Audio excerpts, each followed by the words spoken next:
Welcome to the Sleepy G Show. I'm the host with the most. My name is Gomez, and today is a special day. I have a special guest with me.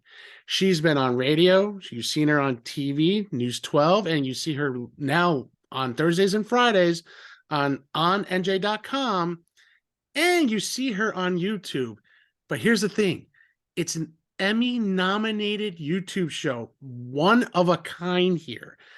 Who it is? It's Cara Falco. Cara, welcome to the show tonight.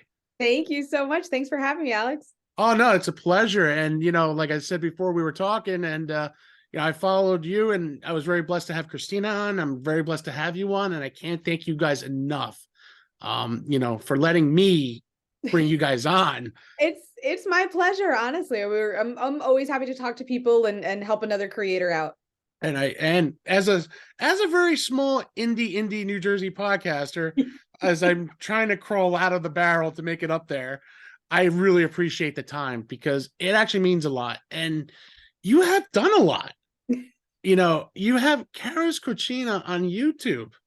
Now, I got to ask the question, how was it when you found out that your show was an Emmy nomination? There were tears. Yeah, there were tears. It was really an incredible feeling. And it's a funny story because we submitted and then you don't hear back for like several weeks. And I really, I kind of like did it and then was like, okay, like let it go, give it to the universe kind of a thing.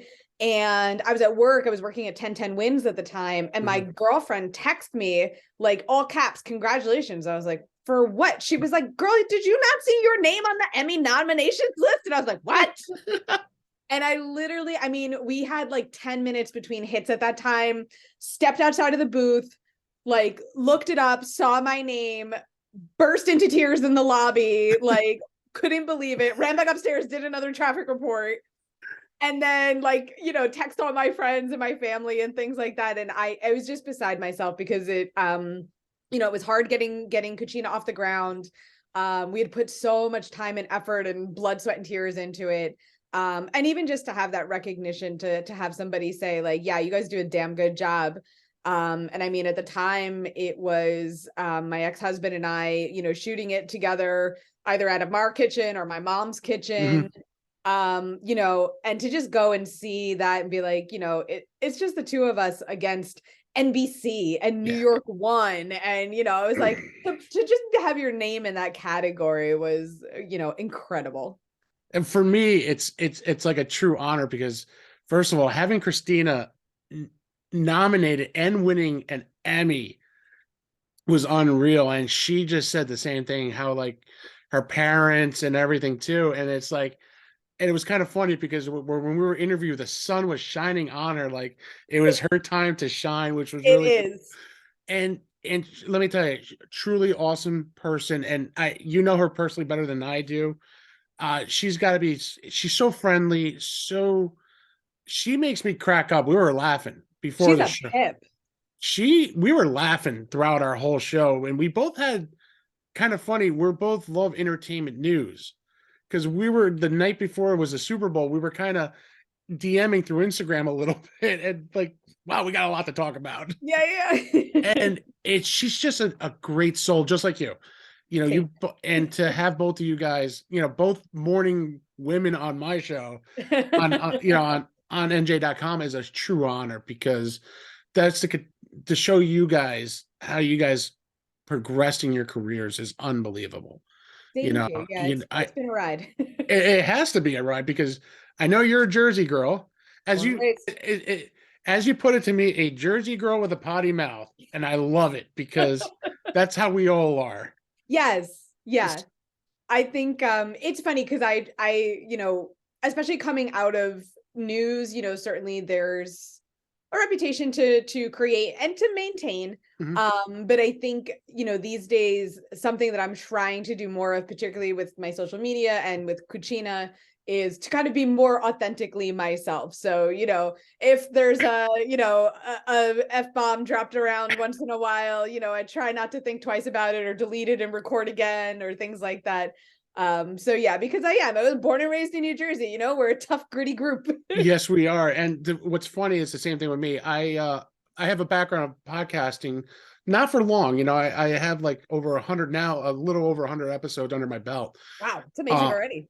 because I was under with my best friend, Playlist Wars, and we really kept that PG-13. And if something slips, he would bleep it out. He was the editor. Right. Now, as I have my own abyss here, I don't edit.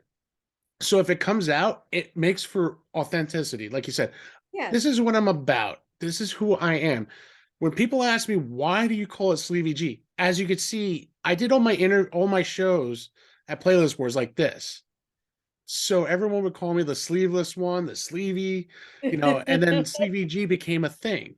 Okay. So when I announced to the Twitter world first, should I call it the Gomez show, the Sleeveless G show, or the Sleevey G show? And Sleevey G took on a whole new name. Yeah. So it's been a true ride. It's only been a few months. I was thinking about this in October of last year about doing this on my own. And this year in January, I started blogging on my website, and a couple of pieces that I'm very proud of is about bullying and who's your hero, where I talk about my dad and my mom, but it was mostly my dad. And I've got people telling me like I'm a talented artist, and people who I don't know who read it, and I'm just like, wow, if I could touch one person in that type of a way, that makes me feel like I did something right. Absolutely. And, Absolutely. and for me, is food. So, you know, I see some of your awesome recipes, as I was going through, I was like, wow, she's cooking it down. And now, did you train as a chef, or did you learn as cooking as a family? I like to say I am a graduate of Nonna's kitchen. Okay. Yes. So Yeah. So Nona was the one. yeah, yeah. You know what? I was so blessed as a kid. So I not only had actually well, so my oh, you can't see it, but my tattoo is my grandmother. So Okay, there you go. I had not only both of my grandmothers, I had a great grandmother, all alive and well till Oh, I was wow. well into my teens. Oh, wow. Okay. So I was really, and they all cooked. Hmm. And and my mom cooks and my aunts cooked. And so I just really grew up in this culture and tradition of creating homemade meals. I mean, my mom cooked us 3 square a day. Like, all the kids wanted to come to the DeFalco house for dinner. I probably would have been one of them.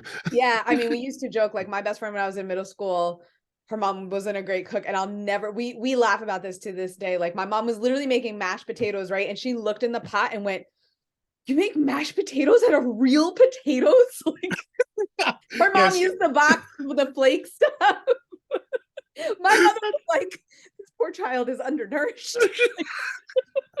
Oh my God, that's so great. So it was just, but it was moments like that that also kind of made me realize, like, oh, like this is unique to a degree. Like people didn't necessarily grow up Hmm. watching people cook all the time or going to their grandmother's house. I mean, we used to go to Nanny's house like the Monday or the Sunday or the Monday before Thanksgiving to start making ravioli, because when everybody was alive and we were all together, I mean, we were a family of like 20 to 30 people. Like that was That's how you rolled, especially in an Italian family. Yes. Exactly. So we would literally sit there and make like 1,000 ravioli. They would cover the full-size bed in her guest room. We would just lay out trays of them and stack them along the bed. Hmm. I don't come from a huge family. My parents were Cuban and Peruvian. My mom was Cuban. My dad's Peruvian. But with the family that we had, we would cook roast pork, lechon, for Christmas. We would make ají, all the Cuban, the white rice, the 3 different beans, black, red, pinto, yuca with malanga, with the sauteed onions. And every year for Christmas was like a treat because, they would get I wouldn't call it a huge pig, but like a bigger than a crackling pig. They would literally chop that thing in half, put it in the oven. The head goes on the top, the bottom is going in the bottom. And it's kind of funny, like, just like it's 2 days prep. Yeah. Like 2 or 3 days prep, because you're bringing this pig in the house and you're putting all the mojo, everything you could think of. And it comes out so good because I love crispy skin.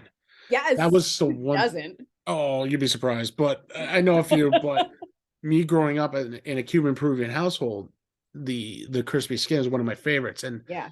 I would forget the whole pig, and then when it was like almost done, you see me with the knife, 8 years old, like, come on, and then I Trying hear to it, pull that last little piece up. right there at the end, like not noticeable, but it could be, and of course I hear my name, I'll even say it. I hear Alejandro. I'm like, oh shoot.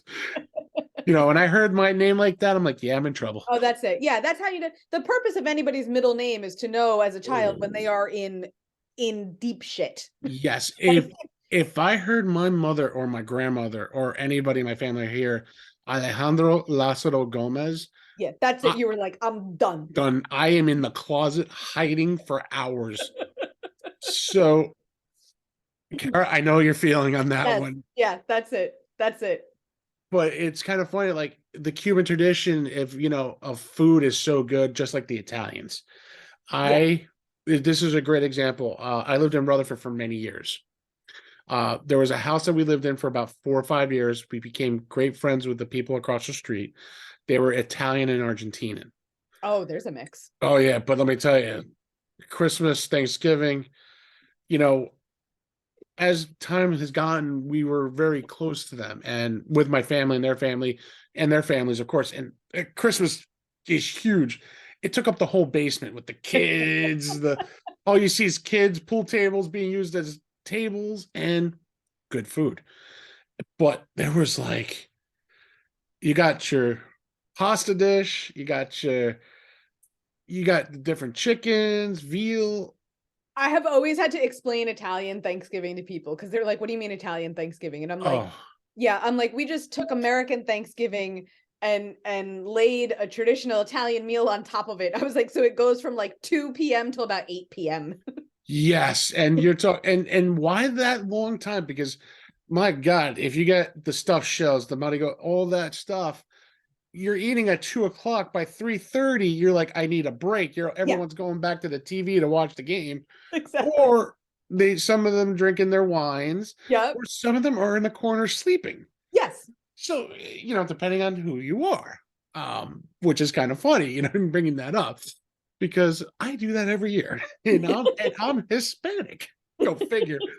But my wife's family is huge, and they're like Italians, and Thanksgiving, Christmas, New Year's is a huge Easter as it's coming Easter. up. Yep. Yep. Even though this show will be aired after Easter, but stuff like that. Like I remember my wife would, before she was my wife, my fiance at that point, I remember she would leave a day prior to Christmas Eve and set the lasagna, make the mozzarella balls, the Swedish meatballs. I mean, you're talking about a plethora of food. Yeah. I go, by the time we get to dinner, I'm like completely done Yeah. because the appetizers are so good. And my father-in-law makes with my wife and my mother-in-law, and now my kids are baking the cookies. Well, my daughter is, not my son. That would be a bad thing. The cookies would not make it. But they would make water chestnut wrapped in bacon with some kind of sweet sauce.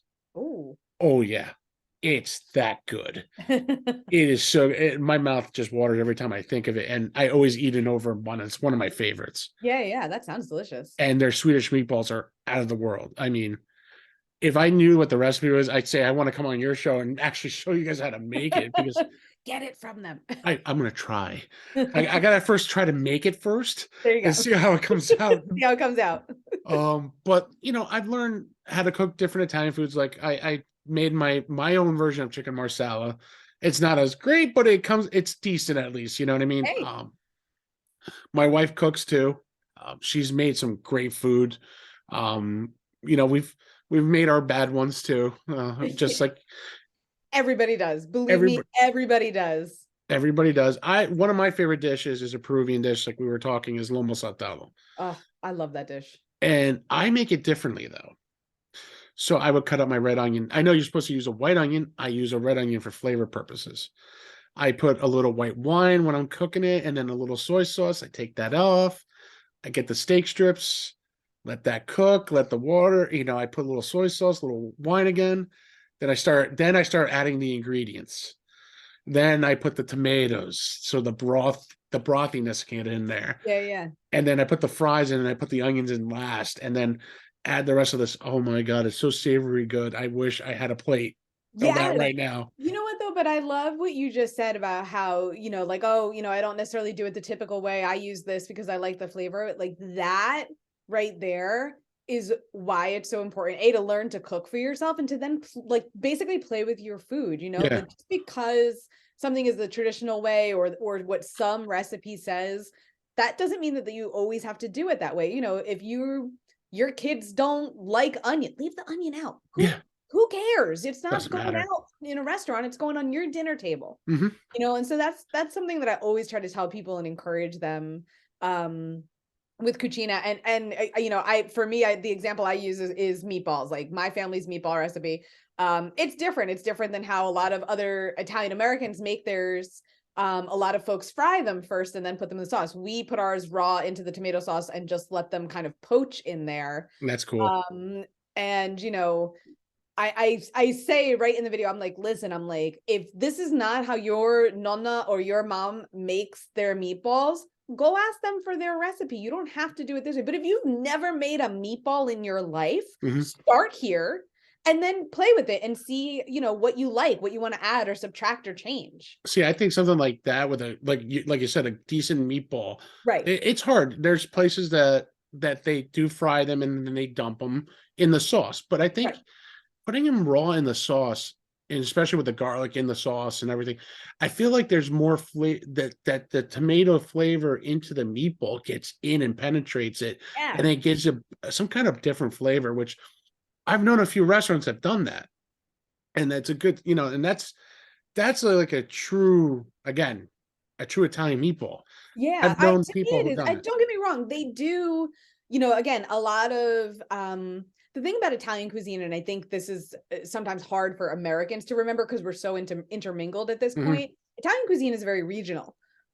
So for example, my mom's family is from the region of Piemonte, which borders France. Okay, My yes. dad's family is from Abruzzo, which is the region due east of Rome. It borders the Adriatic Sea. So, and a lot of Italian Americans really came from further south of Italy than that. Campania was really a big one. Naples was bombed out during World War II. Hmm. So, a lot of our food traditions kind of stem from that area. And when it varies, people are like, oh, well, that's not Italian. And I'm like, no, it's just not from your region of Italy. Oh, it's like the same thing with Peruvian dishes and Cuban dishes. Peruvian dishes is a great example because you have the Chinese and the Korean flavors in it with the Italians in it. You know what I mean? With the all the different pastas, the flavors. You know what I mean? So that's what I love because even Cuban food, it's a mix of Spain, Portuguese, and a little bit of this, and a little bit from Italy, and it just makes for good flavors. Absolutely. And Peruvian food especially is just so, it really is beautiful because it just so incredibly combines those different traditions of the people who were there, who mhm. immigrated there, and it's completely unique for that reason. I Oh, think I it's a mean, really unique blend. it is. I mean, the restaurant we were talking about, and I'll say it now, it's Sabor Peru in Caldwell. And I'll tell you, Diana she's exceptional. She's a self-trained chef. You know what I mean? So she's done this and she's worked for them when it was in Rutherford. So for me, the history of that restaurant goes from where I used to live in Rutherford.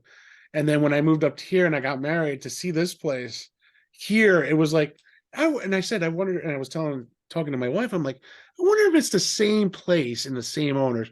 We go there like, Alex, I go, Alex, yes. And, I knew the old owners. And then she took over right when COVID hit. Oh wow. So God bless her because she made it and she's made it into a booming business. That's Uh, incredible. I mean, she's catered lunches for like Google. She's had a few celebrities come into the restaurant. It's a testament to show how a small little place could pack so much great flavor. And I looked at your show. I've seen you make tarts. I'm like, wow, that looks really good. I've seen you make the famous pasta fagioli. Yes. as I would say, if I said it correctly or incorrectly, I do apologize. One of my favorite soups, and I love it with a good crispy Italian bread dipping in the soup because it's so good. But then I have my question for you is this. What out of your favorite, what is your two favorite dishes in the Italian food? Like if you had to pick two. If I had to pick two, so I would probably, and I don't know if this counts as separate. So I would say like a gnocchi bolognese. Ooh. Because I grew up making gnocchi. That was the first pasta shape I learned how to make. That was my great grandmother's, like, Oh wow, okay. her superstar. And the very first I remember when I was a little kid, because she always, everything had to be perfect when it hit the table. Mhm. And so she gave me like a little ball of dough, and I rolled and re-rolled that little ball of dough until she was satisfied that I knew how to do it properly, because she was not going to let any wonky looking gnocchi hit the table. So it's just like I said, that was the one that I really like learned how to make, because she really sat and like focused with me and made me learn how to roll the shape. So that could maybe be one dish. I mean, I think probably my other favorite would just be like a pasta aglio olio, oil and garlic. Mhm. I mean, it's just like the perfect weeknight, fast and dirty. I don't feel like cooking, but I want a good meal dinner. Mhm. And it's stuff and to me, like oil and garlic are pantry staples. There's never not oil and garlic and pasta in Yeah. my house. So Yeah, there's always oil, extra virgin olive oil, and there's always some kind of garlic in this house. I know that for a exactly. fact. Exactly. It's like, it's like you always have it on hand. It takes 10 minutes to cook. It's like the perfect, like I said, like fast and dirty meal. Yeah, and it's true, but I throw in some shrimp to make it a little There you go. just Yes. If you know what, if you got it, and that's it again, that's like, yeah. if you got something, throw it in there. If not, don't worry about it. Yeah, but that's something that's what I love sometimes about Italian food. But I feel like sometimes I feel like I ate way too much pasta. And I'm like, I just had this. But at the other hand, also my father as a Peruvian, he worked in a lot of Italian restaurants. So I've had the pleasure of trying a lot of I wouldn't say processed food, but I'd say some very good delicates. Like one of my favorites will always be ossobuco. Oh yeah, that's yeah. I mean, with a good creamy risotto and the sauce from that's one of my favorites. I mean, since I've lived in this area, the one restaurant that I know, and it's no longer there, it used to be on Route 3. It was called Martha's Vineyard in Clifton. Okay. It was right next to TikTok Diner, and it was a restaurant that it's a small restaurant, but my dad worked there, was a great waiter, and it was just so much good food. And the owners loved that place. It just unfortunately it had a bad timely fire and it went down to the ground. Mm. My dad worked at Stony Hill Inn for many years, Oh wow. and that's a place. One thing I loved was their desserts.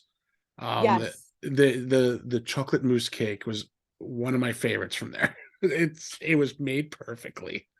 It wasn't store bought. It wasn't Right. processed. It was made fresh. Made there. My dad had, as a Spanish influence, he made a killer tiramisu.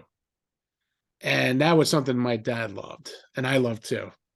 I do. I love tiramisu. And it's funny, when I did my first trip to Italy in 2018, the first night we were there, we arrived, the chef served us tiramisu, and everybody was like, we were like, what is this? We almost couldn't identify it, because it was so unlike what tiramisu typically is in the Mhm. US.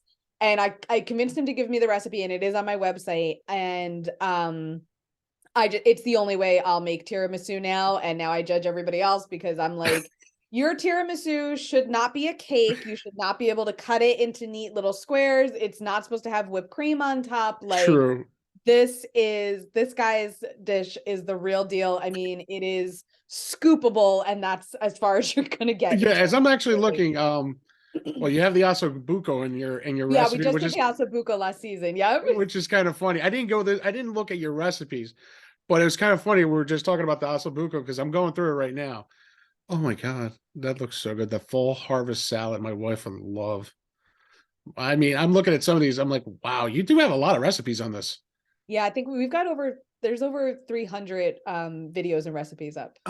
Berry tiramisu. That sounds Berry tiramisu. tiramisu. That sounds like a killer. I Yeah, got. that's a I'm. good one. That's so good for spring, and I think folks don't realize that you can kind of switch up the flavors with Mhm. tiramisu. We learned so there's the berry ones there. I have to do it probably for the summer, but we learned a lemon one when we did Ooh. our Sorrento trip. Oh, So you soak the cookies in limoncello, you put a little grated lemon zest oh my into God. the cream, so you can kind of just subtly adjust the flavor of something like that. There's a tiramisu that's actually made with Marsala wine, so the a Yes. sweet wine one. So you can play with it. And again, that's what I always like to tell people. It's like, if you think you have a good idea, like give it a shot. Yeah. The That worst case scenario, okay, you wasted like $40 at groceries. All right. my dad would when he make the tiramisu. I've seen him too, and he would make the cream handmade. He Yes. would Yep. make that perfectly, and it didn't take forever, but it took some time. And he would make the espresso coffee, Mm-hmm. dump like between 4 to 6 of them in the bowl, Yes. and then he would get out the Kahlua.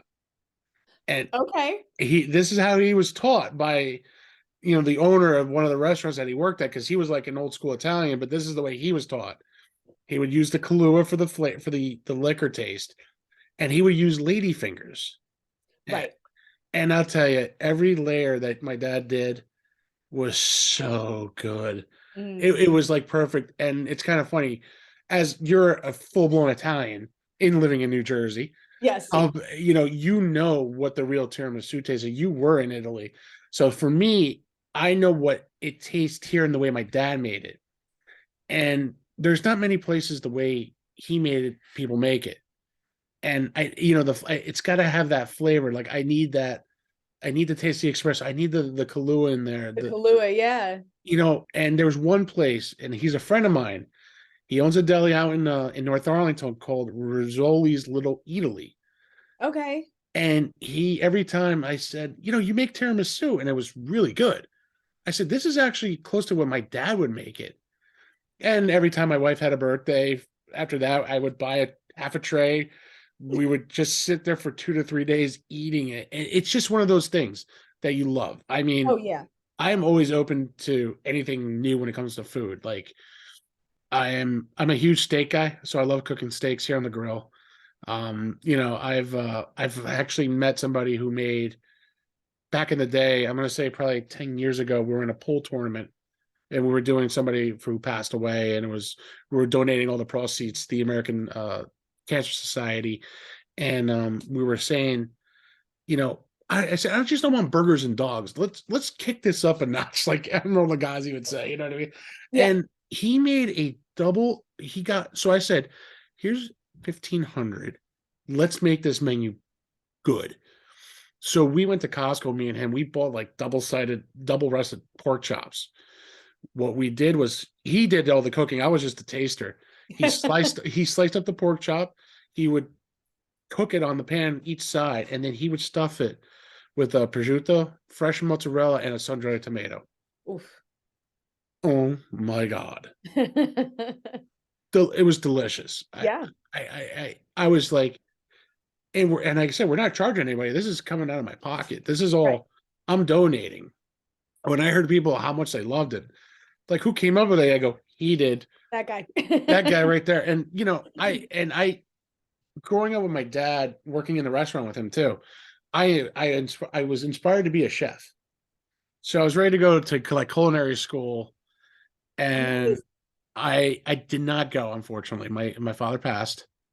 So the dream of us owning a restaurant together kind of, Oh, I'm sorry. it's been over 20 years, you know what I mean? It's still, it was the idea that we wanted to do something together. He would run the front, I would cook. And I remember he put me in the back of the restaurant one time. I was working with my dad part-time to Mhm. make pocket money to save for a car. So I said, Dad, I want to be a chef.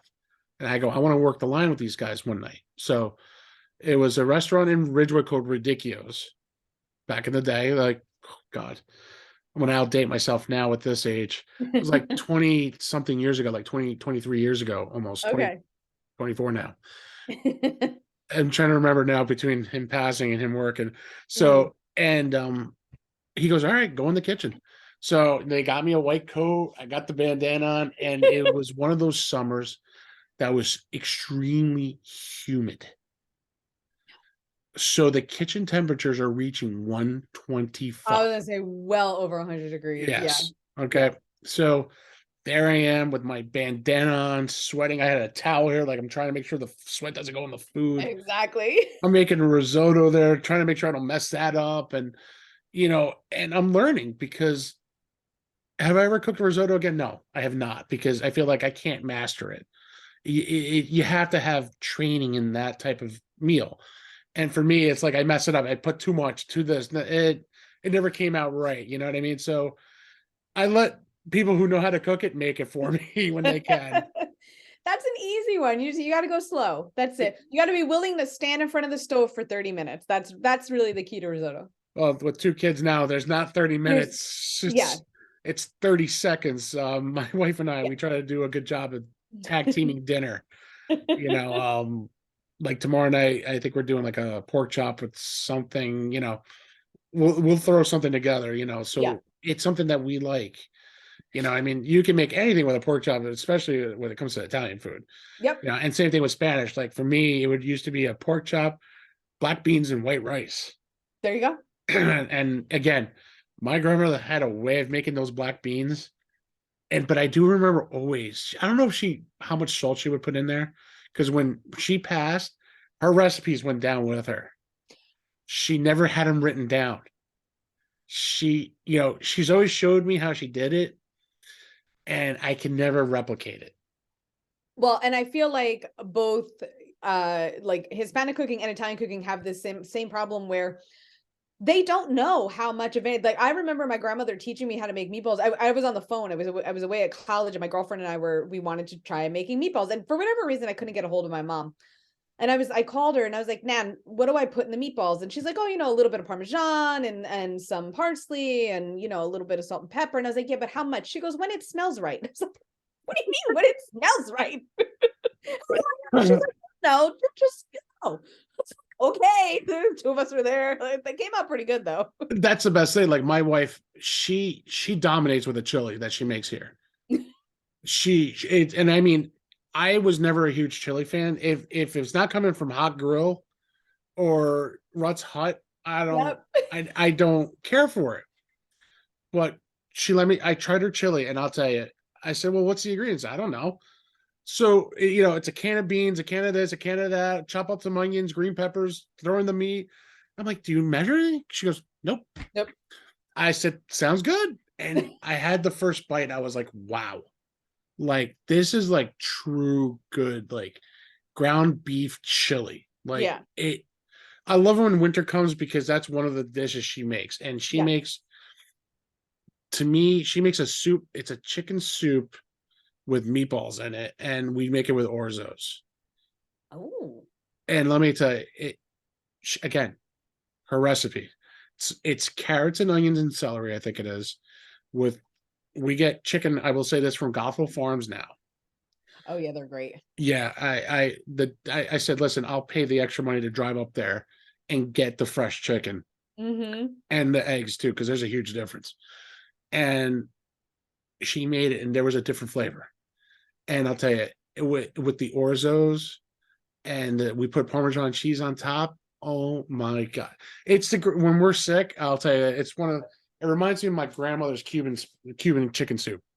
Okay. Except it doesn't have all the rest of the vegetables that she put in it, but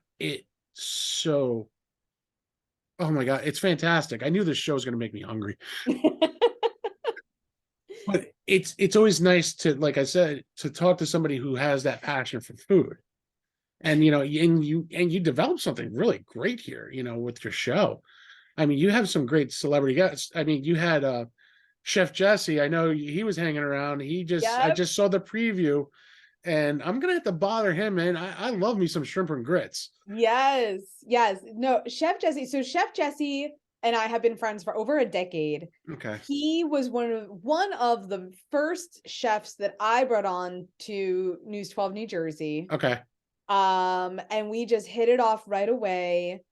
And I love his style of cooking. So he, like you and I, grew up with a mom and a grandma who Mhm. cooked.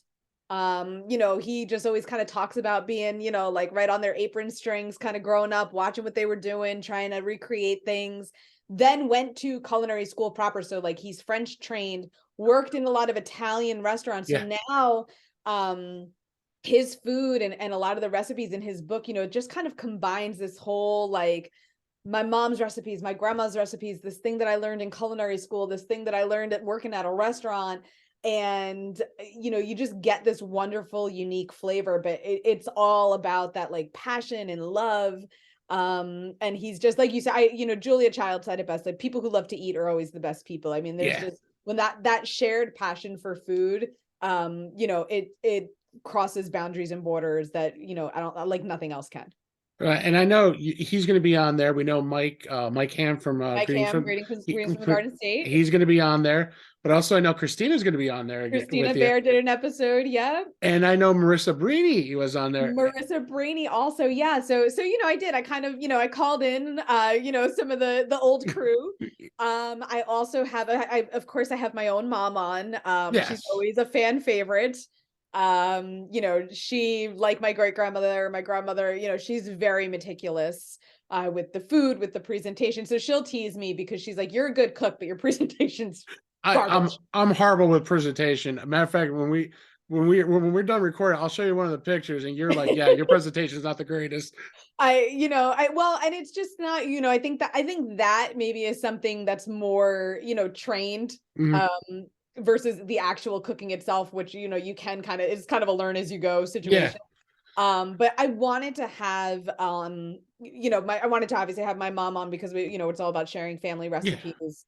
Um, and even to have Christina and Marissa on, they're both entrepreneurs, they're busy moms, Yeah. and, they're still responsible for getting dinner on the table. So, and I just wanted them to kind of speak to that and share something that works for them, for their families, for their kids. Cause maybe, someone like you and your wife are looking for inspiration or looking, it's like, God, if we have, freaking pork chops one more time, and I wouldn't care. you probably wouldn't care, but like some people, like even me when I grew up, like my brother and I were picky eaters. So like we Mm. kind of had like 5 or 6 things that were on consistent rotation in our house. That's my Um, kids right now. yeah, That's my exactly. But kids. I know now, like even like my mom will call me. She'll be like, "What are you making for dinner?" Like just to see Yeah. if something I'm doing like sparks inspiration for her. Um, so that's what I hope to do for the audience, to kind of be like, hey, like, here are these people who, are very realistic and relatable and, are trying to do all the things. And, Mhm. when they're responsible for dinner, this is what they go to. I mean, seeing some of the recipes right here as I'm looking and I'm talking to you, like, sorry, I have the double laptop That's going in there. you're good. I don't want you to think I'm trying to be not insulting, like not ignoring, but I Not at mean, all.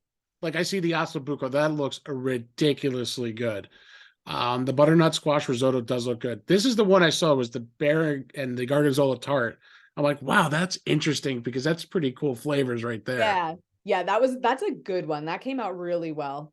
It's kind of funny. You got a homemade pizza. My wife actually, she does a good homemade pizza at home too. Does she? As she does. We used to grow up. So I have 2 funny pizza stories. Mhm. So when we were growing up, pizza night, Friday night was pizza night. And it was like my dad's night to cook. So we used to joke because my mom would get like the store-bought pizza dough. Yep. It was my job to like shred the mozzarella off the block. And then my dad would make pizza. My father does not cook a blessed thing, but But somehow the the man pizza. used to make pizza. Okay. So that was it. And then, so that's always just a wonderful memory for me. I was studying abroad in Italy in college, and one of my cousins over there was a bishop in the Mhm. Catholic Church. Oh, He's wow. retired now. So I was staying with him after my semester, and it was it's Lent now. Typically Fridays during Lent, Catholics don't eat meat, but because he was a bishop, he kept that all year round. So he ate no meat on Fridays. So they made fish this one Friday night. It was like, I don't know, there was some weird small local fish. It was the whole fish with the head. And I was like, I don't think I can do this. Yeah. And he looked at me and he was like, well, what do you eat in America on Fridays? And I didn't have the heart to be like, well, we're a bunch of heathens in America and nobody gives a shit. So I was like, well, pizza. Typically people eat pizza on Friday nights in America. So the next night, my one cousin, she cooked a whole meal for everybody else, and then they ordered me my own pizza. That's all. Again, that's And awesome. I was like, this is overkill. Thank you so much.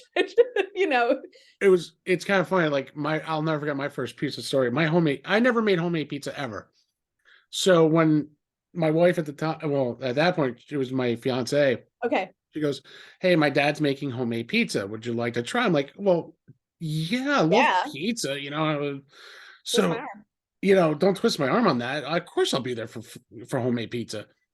Just like you said, store bought, dough, Yeah. but the sauce is made from scratch. The meatballs, it's so good, and I'm like, wow, like this, like blew my mind. It was, you know, you couldn't ask for a better slice. And the funny thing is that they didn't shred the mozzarella. They did was cut it in cubes, and they just dumped They the just cheese, There you go.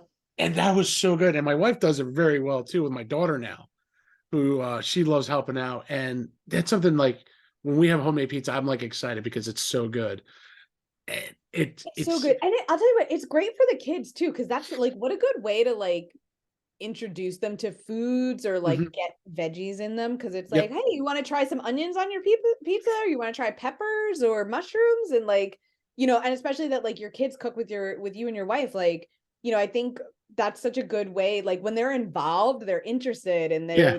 they want to see it come out of the oven. And kids are some of my I love to like teach kids cooking classes, just because they haven't hit that point in life where they're like, well, I can't do this, or I don't know how. Right. So they're enthusiastic about it. And when they see, their pasta plate being served, or their pizza being, I mean, they're just their pride. It's like, wow, I made this, and it's a real pizza, and I can actually eat it. And they're just, like that's the kind of enthusiasm that like you always hope for, that like somebody, like, Definitely. I mean, it sounds like my daughter would have fun at your class. I'll tell you that much. I Just would love because, to have her. it's just because the way you interact, like as we're talking today, I'm like tonight, we're having so much fun because, again, like you said, people who love food really interact perfectly together. And I feel like if you say, "Hey, we're hanging out over here, you want to come by?" I'll be like, "Is there going to be food?" Of course. Oh, yeah, exactly. I'll be there in a heartbeat. Just tell me what I should bring. Yeah. But that's the great thing about, getting people together who love food, because the flavors are from different areas. You know what I mean? I've have a unique taste myself. I'm not a huge I do like veggies, but I had my first Brussels sprout in December. I went to a company Christmas party, and me and my coworker and my friend were sitting next to me, and we were talking about sides. I'm like, I never had a Brussels sprout with crispy bacon. I never did. I guess because as growing up, you see people like Brussels sprouts, like, oh, We did grow up in the generation where like Brussels sprouts were like the often put down upon vegetable in cartoons and things. So I did not have a Brussels sprout till I was an adult either. But I love them now. They're one of my favorites. yeah, I had one when I turned 43. So there, I just dated myself on that There one. you go. But I had it for the first time, excuse me, and I was like, wow, this is actually not bad. Like with the bacon fat, not the greatest Mhm. and healthiest, but I said, I will try it again. So if I told my wife, if you make it, I'll probably have it. One that I'm not a big fan of, and I can't have the hardest cauliflower. Cauliflower is good. So cauliflower is one of those things that I think for the most part has like a somewhat mild flavor and Mhm. takes really well to like whatever you put on it. Yeah. And I feel like it just needs like a lot of seasoning. So I mean, I first of all, nothing is bad with like olive oil, garlic, and Parmesan cheese on it, No, definitely right? not. Like you can't go wrong with that. Um, Cauliflower does really well with like a taco seasoning or like a Sazon style Mm, seasoning on it. Roast it. mm. Um, and I'm trying to think. I've not made, but I have had and really enjoyed like a good like. And at that point, like you said, like it almost defeats the purpose. Like a good battered and fried piece of cauliflower See, and I like. never had that either.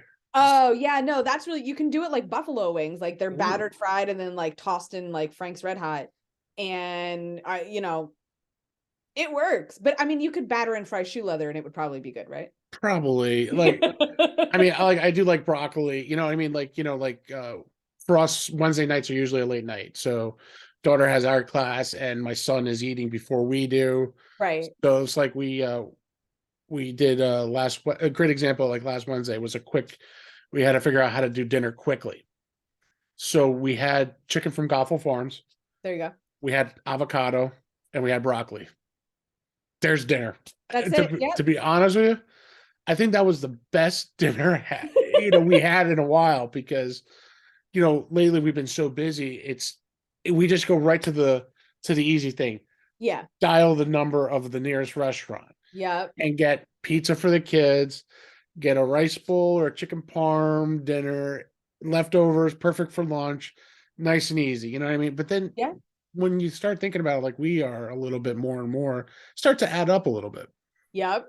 And I truly love going out to eating a good dinner. Like we've gone to Rails numerous of times here in Towako, Ruth Chris Steakhouse, some of the places in Morristown. Roots is another one that we loved, going to. Don Pepe's over here, Reservoir Tavern in Boonton. We've gone to all these great places and tried so much great food. But then when you think about it, like, this might be not the world's healthiest stuff. So once in a while, you got to make some good, healthy food at home too. Yeah. Yeah. McDonald's for the kids. I go, Isabella. My daughter's name is Isabella. So I said, sweetie, what's your favorite pizza? So we like going to Tony D's in Caldwell. Okay. Parsippany Best on Route 46 in Parsippany. Okay. And then we have Brazillo's in West Caldwell too. Okay. So, and we introduced her one time. We were all hungry.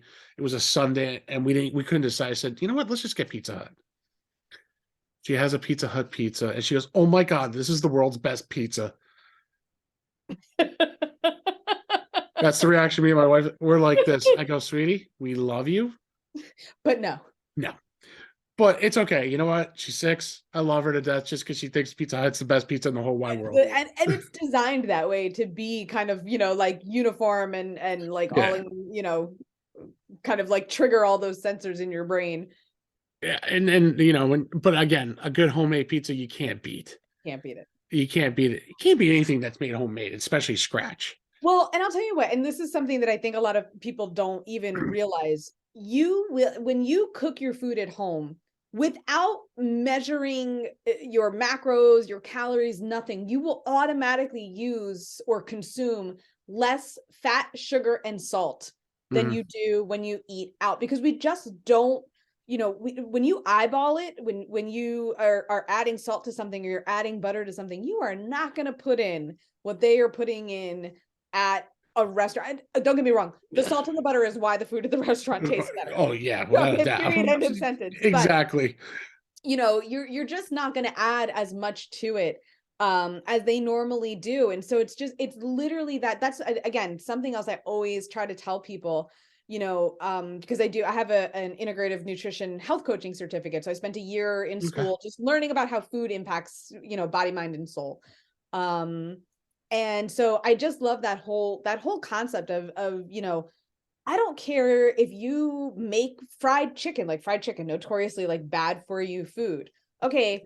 But you make your fried chicken at home. So maybe like you got that fresh organic chicken from Goffle Farms. Maybe you used cornmeal instead of flour to make it gluten-free. Maybe you put some warming spices into the mix that are anti-inflammatory. Maybe you used a healthier oil to fry it in than they would at, the Popeyes down the street, kind of a thing. And all of a sudden, and maybe you roasted some potatoes and vegetables to go with it. So all of a sudden, this food that is typically bad, you've kind of adjusted the scale on that a little bit just because you made it at home.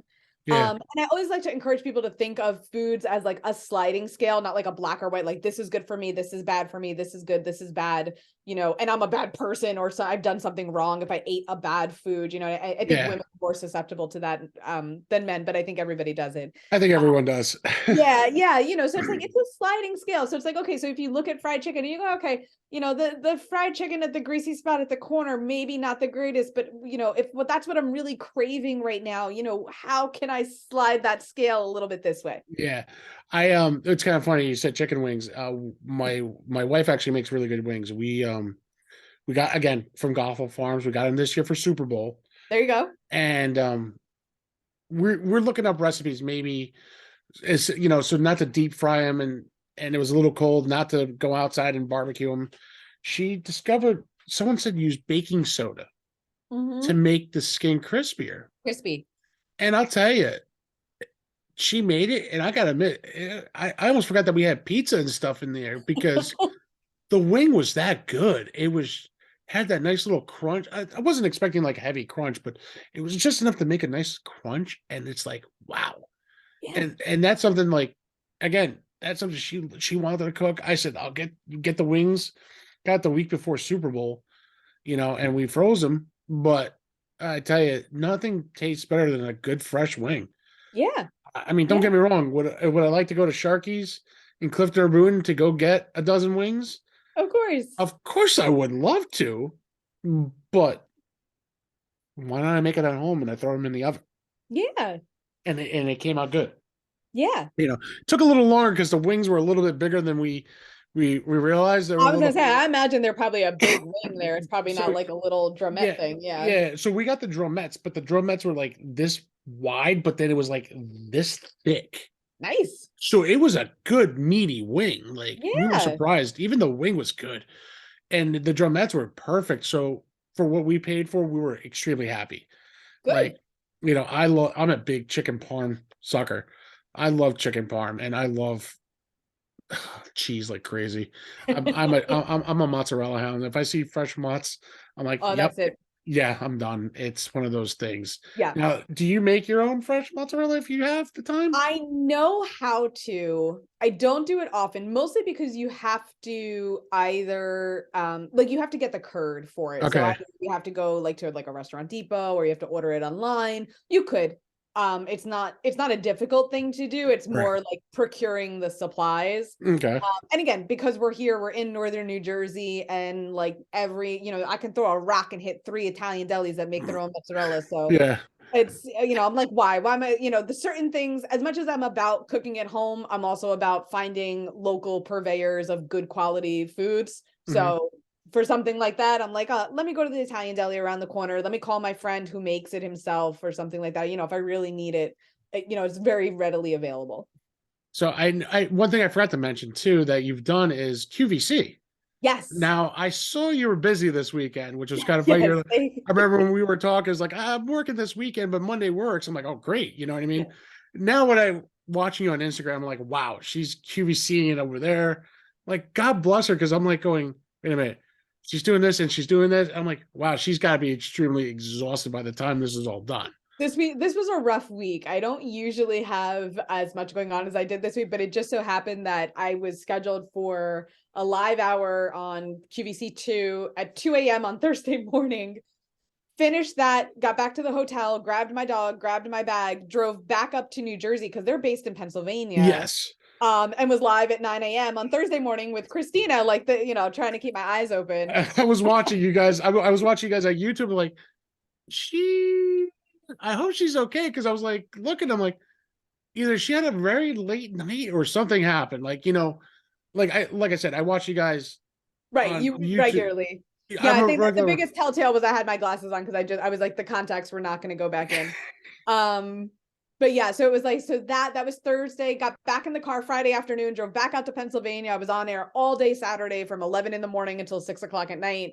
And then again, Sunday afternoon. So it was a wild week, but I honestly love working with QVC. It's a wonderful opportunity to get out to a national audience, to do live cooking demos for folks. And it's just a wonderful community and workplace. I've made so many friends there. Everybody is so kind, which you don't always find in TV, certainly not in TV news, yeah. Christina and Marissa obviously are beautiful people, but we could probably all tell you that, we know some people who are real. And I could actually believe that, because, again, it's a blessing to have Christina on. And I told her she's always welcome back on the show. Just like I'm going to tell you, you're welcome to come back anytime you guys want. You know what I mean? You can say, hey, I want to come back on. I want to talk about something really cool that we just did. And I'll be like, sure, let's just make the time. You know what I mean? And I'll make it happen somehow. Like with Christina, I know she had her, she was saying how her husband works late, and I'm like, oh, no problem. Like, I go, we're in the middle of winter. It was February. I'm like, listen, I can make 4 o'clock happen. Don't Yeah. worry. So and I was very grateful for her because it just means a lot.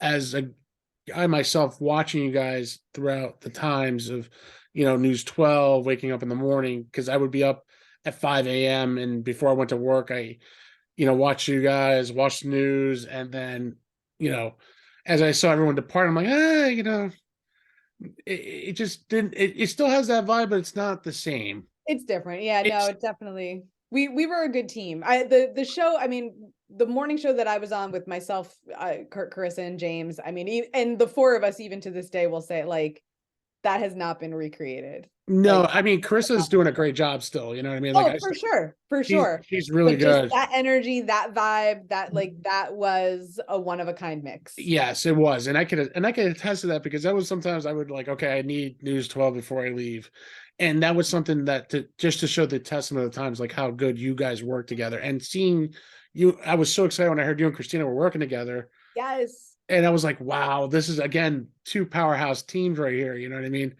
And seeing Don Smith working with you guys too was great because I remember him when he was on News 12 too. Like I Yeah. know he's not on it as much as he used to be, but he does his own thing. And we're going to be having him actually soon, which is exciting too. We're going to be talking about how he got into traffic. I kind of was curious because Don Smith, I have to tell you, is I know two people on the planet who have a genuine passion around traffic, and Don Smith is one of them. I and mean, seeing yeah, most people I feel like get into, like, if you're the morning traffic reporter, you got into traffic reporting, it was your intention to like move beyond that at some mhm. point. Don truly like the man wrote a book about traffic. Did you know that he wrote a book about No, I did traffic? not know about that. Okay, when you interview him, you got to talk to him about his book. Um, but yeah, so I mean, it's just like he's fascinated by like the whole aspect of it, and that's why like when you get a traffic report from Don, and that's what his channel is about. He does these like live traffic shows, but then he Yeah. talks to other people. Like he talks to the spokesperson for like the New York waterway system. He'll talk to the spokesperson for NJ Transit and like do these kind of interviews with them too, because he just has this whole like passion and drive around transportation. And I'm like, what an odd thing, because it's odd to me, but I'm like, I'm sure he probably looks at me and he's like, you like to cook. Like, Exactly. Well, it's kind of funny because we were talking about what we were going to talk about. We're like, well, we could do sports in it, but I'd like to know more about you and how you got into it because don't get me wrong, we'll talk about sports and your love for cars because I see his like thing in the background and he's got all the model cars there. cars. Yeah. So for me, it's like it's really cool to see another New Jerseyan, just like you and Christina are, to see that side. You know what I mean? Yeah. So I'm like very excited to have even Marissa's coming on the show in April too. So it's like I have the trifecta, like the quadruplets here. You know what I mean? So You it's got like the whole squad. I got the whole squad, and I gotta say it's been so much fun because I've learned a lot from you and Christina watching you guys on TV and doing your own thing. Watching your show on YouTube, which is again should have won. I would say this now should have won, but it's a great feeling to know that you got an Emmy nomination. Yes. And Well, I'll tell you what, keep your fingers crossed for us because we're going to submit again this year with our new production style. And I think we have a really good chance. So if you do, I would love to have you back on once you win it. I yeah, would for definitely, sure. that's something I would love to say, look, now she's on it. And Yes. definitely, and I know you love going to restaurants because I see you go to great places, great foods around Essex and Morris. I'll just say it that way. Yep. I know you were at the was it the gelato place you went not too long ago? Yes. Yes. We went to Guerrero's in Morristown. Down, yes. I was like, wait, she was right by me. What the heck? You know what I mean? So it's kind of funny. One of my favorites is Rails. I love going to Rails. It's so funny. I hear so many good things. My parents have been, but I have not been there yet. I know. I know. Oh my God, See, you should just it's so funny. As much as I love to go out to eat because I do cook for myself, I actually don't go out nearly as often as people no, think. no, but I like you post like every other week or something. Yeah, Like I try to, like at least one night a week, like go somewhere. And then, but then sometimes, I like you, like, if it's like late or we're frazzled or like I'm not sure what I feel, then you kind of just go to the old standbys and I'm like, I can't post about the same place over and over. yeah, no, I Listen, we have the three standbys like everybody else does. That's it. And fast food's McDonald's for the kids. So we're tired of it. So the nuggets and french fries for those kids. We're like, what are we getting to wherever we can find? You know what I mean? And it's kind of funny. There's a few good restaurants in Montclair. There's quite a few. There's quite a few, but one that I know of, Buco's in Montclair or Bloomfield's in the border. Okay.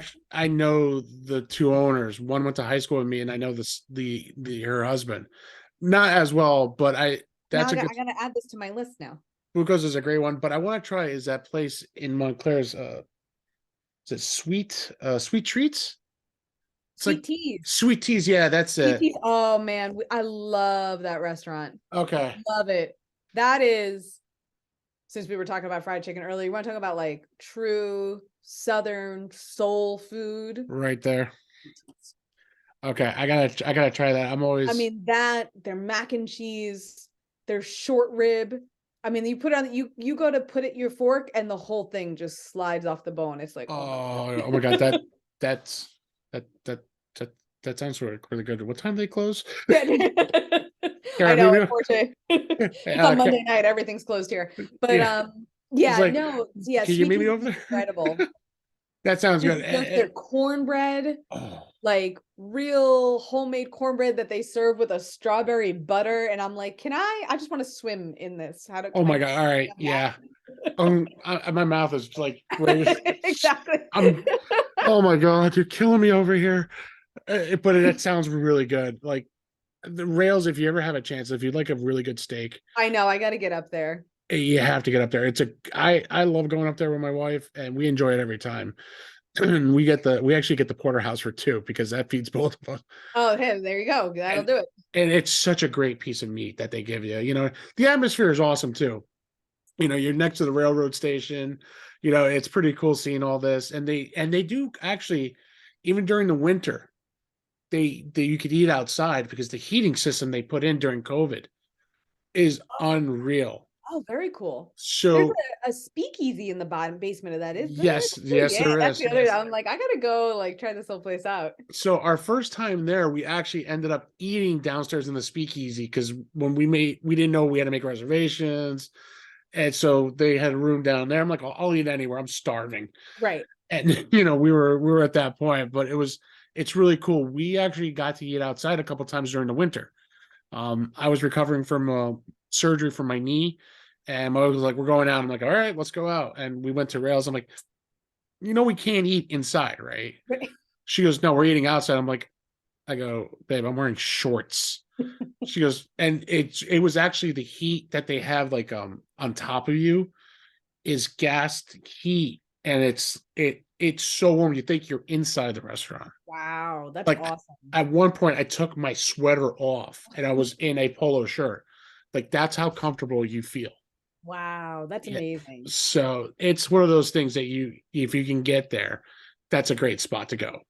Definitely it's a good spot. We enjoy it. I mean, drinks, I love their old fashions. That's a great drink. Once in a while I have that. The sangria is actually not bad, actually. It's actually pretty good.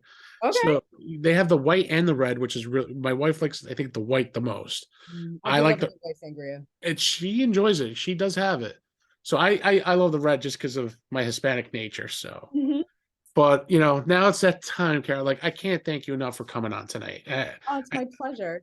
I know you had a busy weekend. I really appreciate you, kind of squeezing me in a little bit. You know what I mean? I know it's late, and I know you probably got work to do, and I know you got to get ready for your shows on Thursday and Friday, which I look forward to seeing you and Cucina on as usual. Thank you. Now, where can everyone find you these days? So, try to keep it real simple and streamlined for everybody. So everything is just my name. So Facebook and Instagram are just at Cara DeFalco. My website is caradefalco.com. It's youtube.com/Cara DeFalco. So yeah, just try to keep it simple. And if everyone can log on to the YouTube channel and subscribe, I would really appreciate it. Watch those videos, share the recipes with friends and family. And my favorite thing that I'd love to see folks do is when you shoot me a picture back and go, hey, I made your such and such recipe and it came out great. I love to hear that from you guys. So that's awesome. And that's something we all should be doing. So remember, Emmy nominated YouTube show. Subscribe, please. And also, don't forget to subscribe to my show, The Sleevy G Show, on YouTube, as we're getting more hits every time, which, thank you. And again, thank you again for coming on, Cara. It does mean a lot to have a good personality like yourself come in and talk about the good foods and your show. And I can't wait for the new season to come out. Thank you. So we're looking forward to it. And hopefully, like you said, knock on wood, use my head, that you do get that, again, another Emmy nomination. And I'm hoping, here's hoping. I hope you really do get that Emmy, because that would mean a lot to you. Yeah. But as I'm talking to you, it would mean a lot to me, because I was like, we talked about it on this show. To come back and do it again. Yes. Yes. You know what I mean? So that's the greatest feeling. So everybody, as you can see, things happen here at the Sleevy G Show. We got to thank Cara for coming on. We got to thank her. Please subscribe to her YouTube channel. Check her out on Instagram and her website. And don't forget to check me out on all the podcast stations, YouTube. Hit that subscribe button too, guys. Thank you. Love, peace, and happiness, everybody. Good night.